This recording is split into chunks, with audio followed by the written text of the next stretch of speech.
Yep.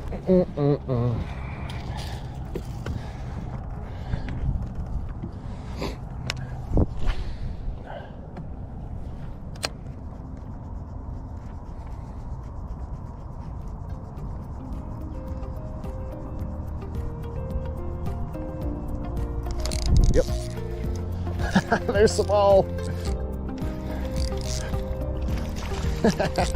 They're eating small bait though. So this tells me all day long I was throwing a spinnerbait that was way, way, way too big.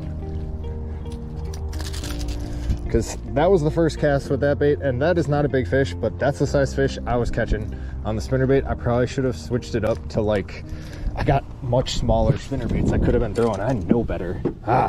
Well, man, 3 days of absolute pain, but we learned something at the end, which is, you know,